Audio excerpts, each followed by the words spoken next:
The red dust of Ouagadougou settled on Captain Ibrahim Traore's boots as he stood before the ancient baobab tree, its thousand-year-old trunk twisted like the fingers of his grandmother's hands when she used to tell him stories of the old kings. The tree had witnessed the rise and fall of empires, the coming of the colonizers, and now, perhaps, the birth of something new. Yiri Don Don, he whispered in Moor, the language of his people. The tree remembers. The morning sun cast long shadows across the compound where his soldiers waited, their faces marked with the sacred scarification patterns that connected them to ancestors who had fought against the French long before they were born. These were not the polished soldiers of the former colonial armies, trained to serve distant masters in air-conditioned offices. These were the children of the soil, the sons and daughters of farmers and griots, of metal workers and praise singers. Lieutenant Aminata Coulibaly approached, her hijab fluttering in the Sahel wind. "Captain, the French ambassador is on the radio. He demands to speak with you." Traore's laugh was like the sound of thunder rolling across the savannah. "Let him demand. The lion does not concern himself with the bleating of sheep." But even as he spoke, he felt the weight of what was to come. The revolution had begun 3 days ago when they had surrounded the presidential palace and demanded the resignation of President Damiba, another puppet dancing to the strings pulled from the Élysée palace. The people had poured into the streets, their voices rising like the call of the muezzin at dawn, singing the old songs of resistance that had been passed down through generations. Burkina Faso, they sang, land of the upright people. The irony was not lost on him. Thomas Sankara, the revolutionary leader who had given their country its name, Burkina Faso, land of the upright people, had been murdered in 1987, betrayed by his own comrade Blaise Compaoré, who had ruled for 27 years as France's faithful servant. Now, 35 years later, the spirit of Sankara was stirring again in the red earth of their homeland. Traore closed his eyes and let the memories wash over him. He saw his father, Amadou Traore, a simple farmer who had worked the same plot of land for 40 years, never quite earning enough to feed his family properly because the cotton prices were set in Paris, not in Ouagadougou.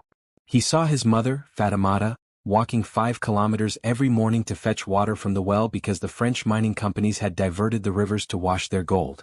He saw his younger brother, Seydou, who had died at 17 from malaria because the clinic had no medicine, the aid money having disappeared into the pockets of corrupt officials who answered to foreign masters. "Captain," Aminata's voice brought him back to the present. "The radio is reporting that French troops are mobilizing in Ivory Coast. They say it's a routine exercise." Traore spat into the dust. "Routine. Like the routine they have followed for 60 years? Every time Africa tries to stand up, they beat us down. But this time..."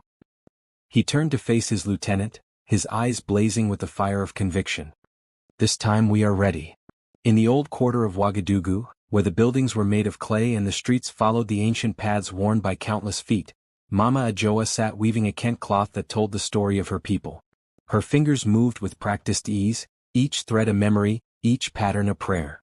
At 93 she was the oldest griot in the city, the keeper of stories that stretched back to the time before the white man came. Her great-granddaughter, Fatuma, sat at her feet, learning the old songs. The child's voice was pure and clear as she sang the praise song of the Mossi warriors. Nabayi, the king comes with the strength of the lion, with the wisdom of the elephant, he comes to free his people. Barka, Mama Adjoa said softly, blessing the child. You sing with the voice of your ancestors. But tell me, child, do you know why we sing these songs? Fatuma's eyes were bright with curiosity. To remember, Mama. To remember who we are. Awo, the old woman nodded. And what do we remember? We remember the time before the white man came. We remember the great kingdoms, the Mossi, the Songhai, the Mali. We remember when we were free. Mama Adjoa's weathered hands continued their work, the threads of gold and red and black weaving together like the strands of time itself. And what else do we remember? We remember the resistance. We remember those who fought and died rather than bow to the colonizers. We remember Yeniga, the princess warrior. We remember Samori Touré, who fought the French for 7 years. We remember all those who chose dignity over submission. The old woman's eyes filled with tears, but they were not tears of sadness. And now, child, we remember Captain Traore. We remember that the blood of warriors flows in our veins. Outside, the sounds of the city were changing. The usual noise of traffic and commerce was giving way to something else. The rhythmic pounding of drums, the chanting of voices, the shuffling of feet as thousands of people moved through the streets toward the central square. The revolution was calling and the people were answering. Fatuma jumped to her feet, her young body electric with excitement. Mama, can we go? Can we join them? Mama Ajoa set down her weaving and stood slowly, her joints protesting but her spirit soaring. Child, we have been waiting for this moment for 60 years. Of course we go. The ancestors are calling. The French embassy stood like a fortress in the diplomatic quarter, its walls high and forbidding, its gates guarded by soldiers in pristine uniforms.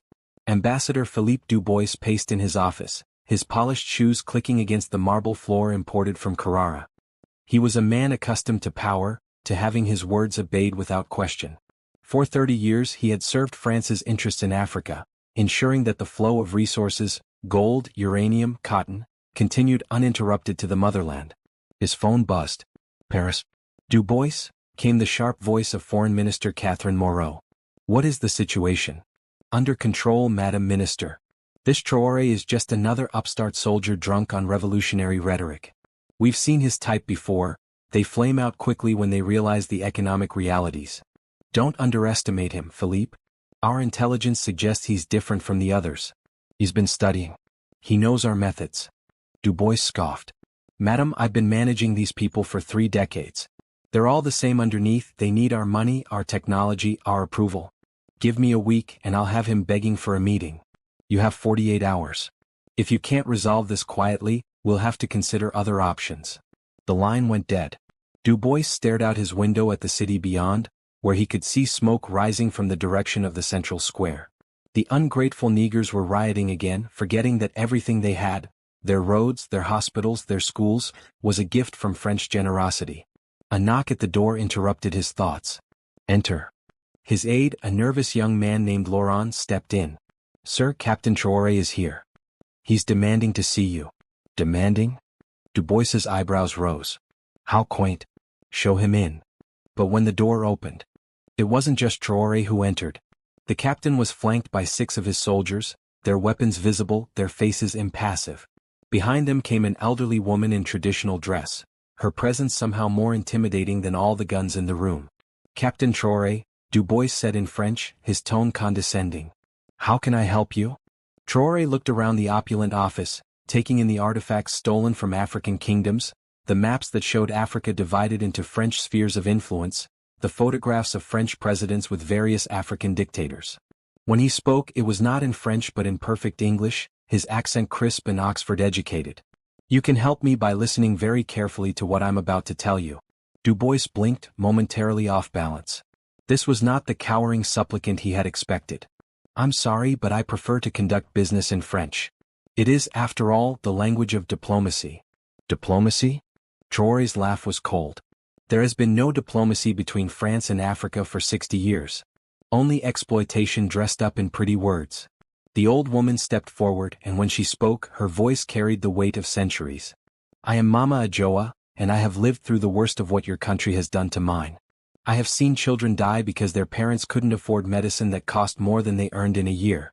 I have seen young men leave for Europe, drowning in the Mediterranean because your economic policies made it impossible for them to live with dignity in their homeland. I have seen the wealth of our land flow to Paris while our people starved. Dubois struggled to maintain his composure. Madam, I understand your concerns, but... You understand nothing, Traore interrupted. You see only resources to be extracted, people to be controlled, profits to be made. You have never seen us as human beings deserving of dignity and self-determination. The ambassador's face was flushing red. Captain, I think you're forgetting that France has been a generous partner to Burkina Faso. We provide aid, investment, security. Security? Traore's voice rose. You call it security when French troops intervene every time we try to choose our own path? You call it aid when you lend us money to buy French products, then demand we pay you back with interest? You call it partnership when you set the prices for our exports and control our currency? Dubois stood up, his diplomatic mask finally slipping. Captain, I think you're being unreasonable. Perhaps if you sat down and thought about this more carefully. I've thought about it for 34 years, Traore said quietly. Every day of my life. And now, Ambassador, I'm going to give you a choice. You can recognize that the era of French domination is over, and we can negotiate a new relationship based on mutual respect and equality. Or you can continue to cling to the past, and we will cut all ties with France immediately. The room fell silent except for the ticking of an antique clock on the mantelpiece. Du Bois's mind raced. This was not supposed to happen. The script called for threats, perhaps a small show of force, followed by capitulation and a return to the status quo. "Captain," he said finally, "I don't think you understand the consequences of what you're proposing. Without French support, your economy will collapse. Your people will suffer." Traore smiled, but there was no warmth in it. "Our people have been suffering for 60 years under your support. We're willing to risk a little more hardship for the chance at real freedom. And if France decides to intervene, then we'll fight. And we'll win. Because we'll be fighting for our homeland, our dignity, our future. What will your soldiers be fighting for? The profits of Total and Balor?" Du Bois felt a chill run down his spine. This was not going according to plan at all. Paris, 2 a.m. The lights were still on in the Élysée Palace, where President Emmanuel Macron sat in his study, surrounded by maps and intelligence reports. The situation in Burkina Faso was spiraling out of control, and the implications were staggering. If Traore succeeded, it would be the beginning of the end for France's influence in Africa. Defense Minister Sébastien Lecornu entered without knocking, his face grim. "Monsieur le Président, we have a problem. The protests are spreading. Mali, Niger, Chad, they're all experiencing similar uprisings. It's like a contagion." Macron rubbed his temples. "What do we know about Traore? More than we'd like. He's not some poorly educated soldier who stumbled into power. He studied at Oxford, speaks 4 languages, and has a degree in international relations. He's been quietly building a network of contacts across the continent for years. And now he's calling for a Pan-African conference. He wants to create a new economic bloc, completely independent of France. Our analysts think he might actually be able to pull it off." Macron stood and walked to the window, looking out at the lights of Paris. How many of those lights were powered by uranium from Niger? How many of those buildings were constructed with profits from African gold? How many of those cars ran on oil extracted from African soil? What are our options? Lecornu spread a map on the desk. "Militarily, we have Operation Barkhane forces in the region. We could move quickly, remove Traore, install a more compliant leader. Like we did in Libya? Like we did in Ivory Coast? And how did that work out? Sir, with respect, this is different. If we don't act now, we lose everything. The CFA franc, the mining concessions, the military bases, all of it goes away." Macron was quiet for a long moment. "What about economic pressure? Sanctions? Already implemented. We've frozen Burkina Faso's accounts, blocked access to international markets. But Traore seems to have anticipated this. He's been building alternative relationships, with China, Russia, even Brazil. And the other African leaders? That's the real problem. Usually we could count on them to pressure the radicals back into line. But this time they're staying quiet. Some are even openly supporting Traore." Macron felt a knot forming in his stomach. For 60 years, France had maintained its grip on Africa through a carefully calibrated system of economic dependence, political manipulation, and military intervention. But now, for the first time since independence, that system was facing a coordinated challenge. "Sir," Lecornu said quietly, "we need to make a decision. Every day we wait, Traore gets stronger." In the Red Earth Cemetery outside Ouagadougou, Captain Traore knelt beside a simple grave marked only with a small stone. The inscription was in Moor, "Thomas Sankara, son of Africa, father of the revolution." It was here, 35 years ago, that they had buried the man who dared to dream of an Africa free from foreign domination. Sankara had ruled for only 4 years, but in that time he had shown what was possible. He had vaccinated millions of children, built schools and hospitals, and planted trees to fight desertification. He had changed the country's name from Upper Volta, a colonial designation, to Burkina Faso, land of the upright people. And for this, he had been murdered by his own comrade, Blaise Compaoré, who had ruled for 27 years as France's faithful servant. "Brother," Traore whispered to the grave, "I hope I have the courage to finish what you started." The wind stirred the leaves of the neem tree that shaded the grave, and for a moment Traore could have sworn he heard Sankara's voice carried on the breeze. "Courage is not the absence of fear but the mastery of fear. The revolution continues." Lieutenant Aminata approached quietly. "Captain, they're ready for you." Traore stood and dusted off his knees. "How many?" 50,000, maybe more. They've come from all over the country. The griots are singing, the drummers are drumming. The people are ready." As they walked back toward the city, Traore could hear the sound of the gathering crowd, a low rumble like distant thunder. But as they drew closer, the rumble resolved into something more complex. The intricate polyrhythms of talking drums, the call-and response of traditional songs, the chanting of slogans in a dozen different languages. The central square of Ouagadougou had been transformed. Where once there had been a statue of some forgotten French colonial administrator, now there stood a platform draped in the red, green and yellow of the Burkina Faso flag. The crowd stretched as far as the eye could see, a sea of faces reflecting the diversity of the country. Mossi, Fulani, Bobo, Lobi, Gourma, all united in common cause. As Traore mounted the platform, the crowd fell silent. In that moment he felt the weight of history, the presence of ancestors, the hopes of generations yet unborn. When he spoke, his voice carried across the square without amplification, as if the very air itself was eager to carry his words.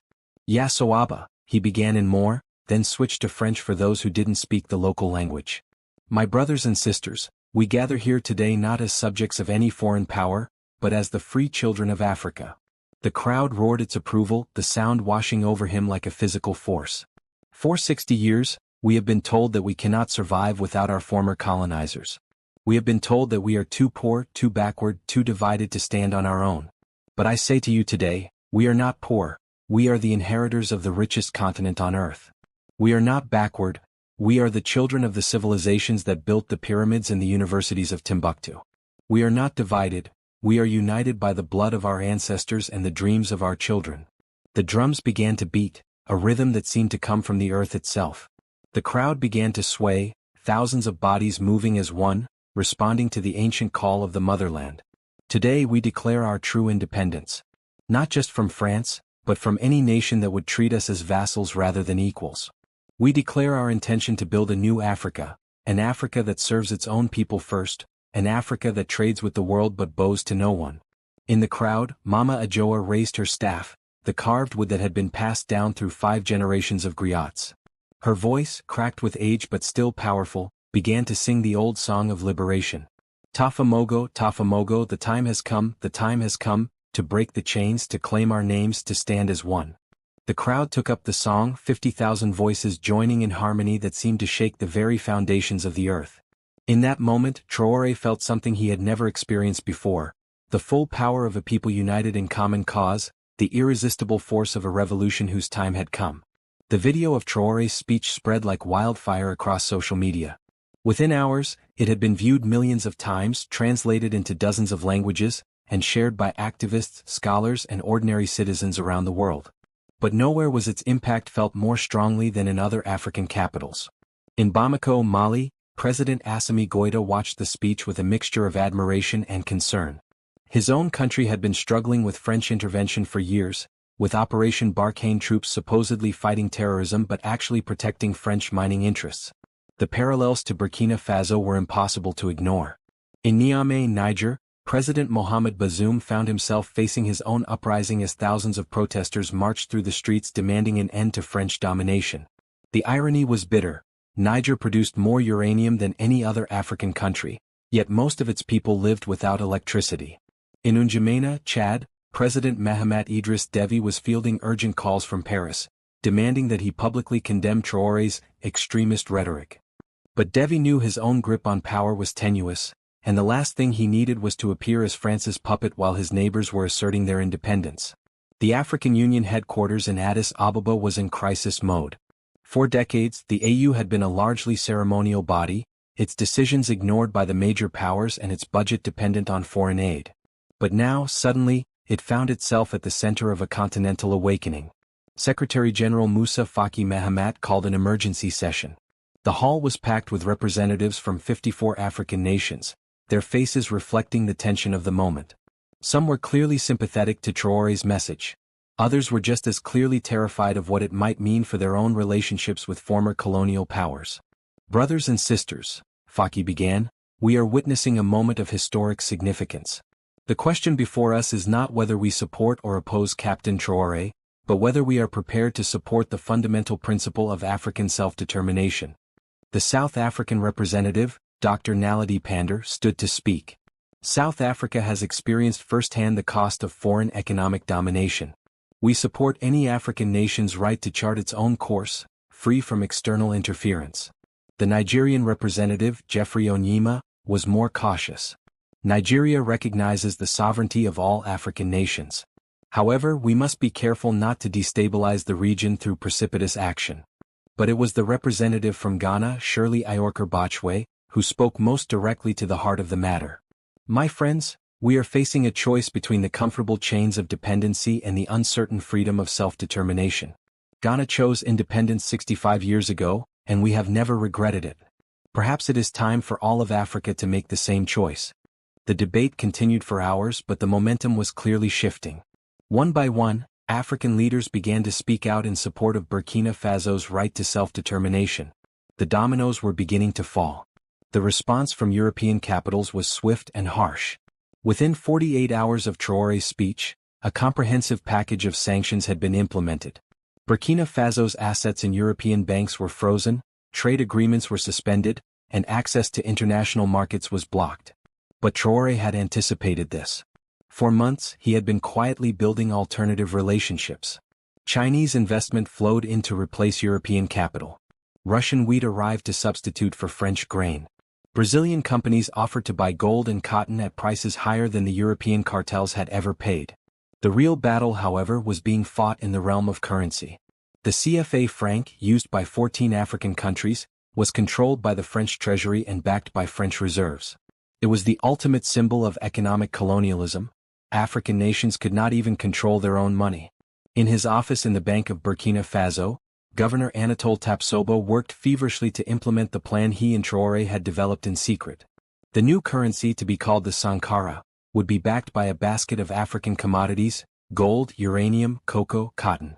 It would be issued not by France, but by a consortium of African central banks. "Governor," his deputy asked nervously, "are you sure about this? If we leave the CFA zone, we'll be completely cut off from international finance." Tapsoba looked up from his calculations. "My friend, we've been cut off from real prosperity for 60 years.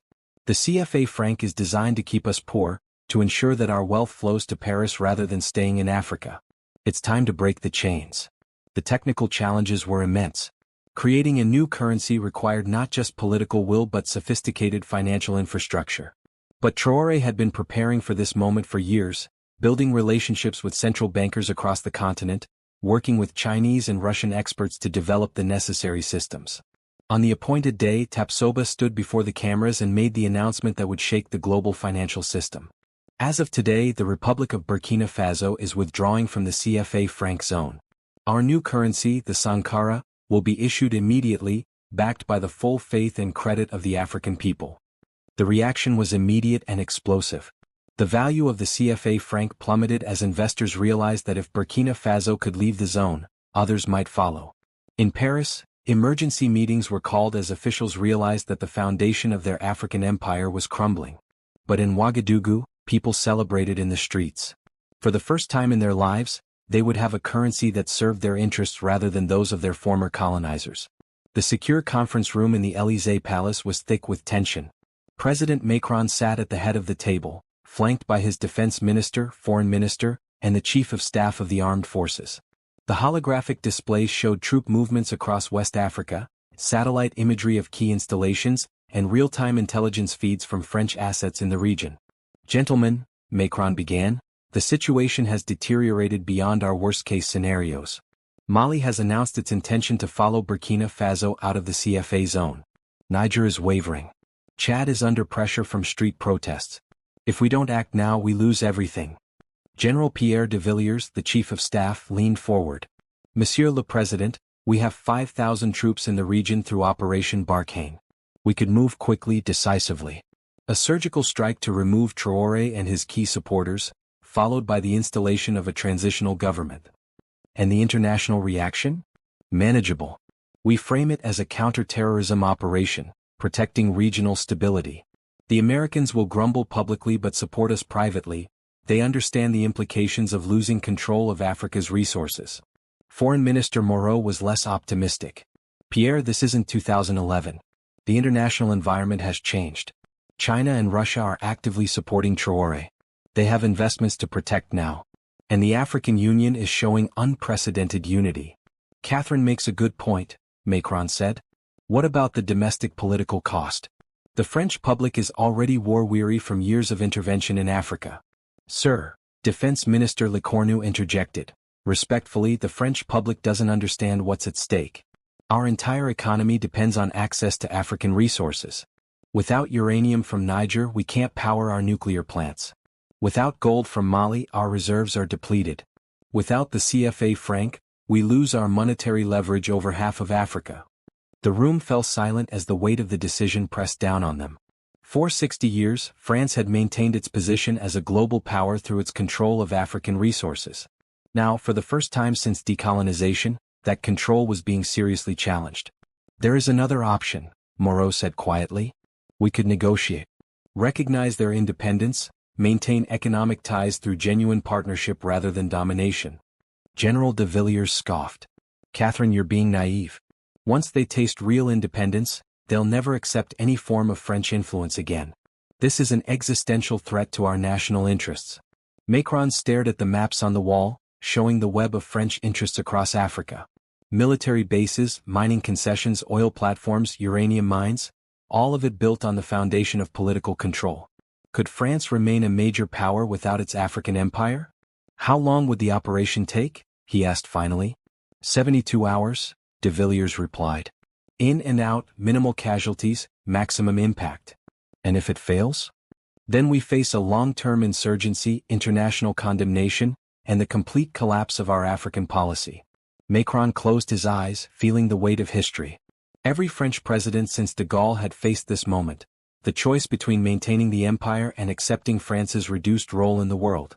Until now they had all chosen the empire. I need time to think, he said finally. We'll reconvene tomorrow. In the sacred grove outside Ouagadougou, where the ancient spirits of the ancestors were said to dwell, Mama Adjoa performed the ritual that had been passed down through 20 generations of griots. The fire crackled in the center of the circle, casting dancing shadows on the baobab trees that stood like sentinels around the sacred space. Captain Traore knelt beside her, his uniform replaced by traditional robes, his modern weapons set aside in favor of ancient wisdom. Around them, the spiritual leaders of the community, the imam, the Christian pastor, the traditional priest, had gathered to bless the revolution and call upon the ancestors for guidance.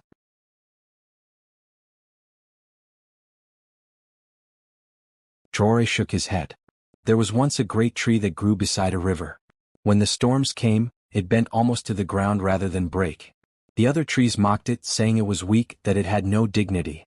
But when the hurricane came, all the rigid trees were destroyed, while the bending tree survived and grew stronger.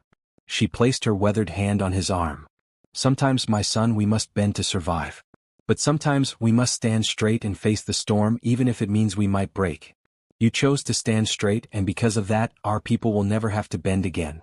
The sound of children's laughter drifted across the compound. Traore turned to see a group of young people playing, their faces bright with hope and possibility. These were the children of the revolution, the first generation to grow up free from the psychological chains of colonialism. Among them was Fatuma, Mama Adjoa's great-granddaughter, now 12 years old and already showing signs of the griot's gift. She was teaching the other children a new song, one that told the story of the revolution. Naba Traore, the king has come, with the strength of the ancestors, with the wisdom of the people, he has freed his children. But even as he watched the children play, Traore knew that the revolution was far from over. France was already working to undermine the new African Confederation, funding opposition groups, spreading propaganda, looking for any opportunity to restore its influence. The United States and China were both courting the new bloc, each seeking to replace France as the dominant external power. The real test would come not in the dramatic moments of revolution, but in the quiet work of building a new society. Could they create institutions that serve the people rather than the elite? Could they develop their economies without destroying their environment? Could they maintain their unity in the face of the ethnic and religious divisions that had been exploited by colonizers for centuries? Lieutenant Aminata Coulibaly, now serving as Minister of Defense in the Continental Government, approached with a folder of reports. Mr. President, we have updates from the Economic Summit in Accra. The Infrastructure Development Program is ahead of schedule, and the Education Initiative has exceeded all projections. Traore nodded, but his mind was elsewhere. Through the trees, he could see the new skyline of Ouagadougou rising, gleaming towers of glass and steel that housed the headquarters of African corporations, African banks, African institutions. It was a beautiful sight, But he knew that true success would be measured not in buildings but in the lives of ordinary people. Aminata, what news from the villages? Good news, sir. The Rural Development Program is working. Farmers are reporting better yields, better prices, better lives. The new agricultural colleges are teaching sustainable farming techniques that don't require expensive foreign inputs. This was what mattered most to Traore. Not the praise of foreign leaders or the respect of international institutions, but the knowledge that somewhere in the countryside, a farmer could feed his family with dignity, a mother could send her children to school, a young person could dream of a future without having to leave their homeland. As the sun set over Ouagadougou, painting the sky in shades of gold and red, Traore felt a deep sense of satisfaction. The revolution had succeeded not because of military might or political cunning, but because it had touched something fundamental in the human spirit: the desire to be free, to stand upright, to live with dignity. The path ahead would be long and difficult. There would be setbacks, failures, moments of doubt. But for the first time in centuries, Africa was truly free to choose its own destiny. And that, Traore knew, was worth any price. In the distance, the call to evening prayer echoed across the city, mixing with the sounds of drums and voices raised in celebration. The revolution had ended, but the work of building a new Africa had just begun. Burkina Faso, the people sang, land of the upright people, home of the free. And in the sacred grove where the ancestors dwelt, the ancient spirits smiled, knowing that their children had finally come home.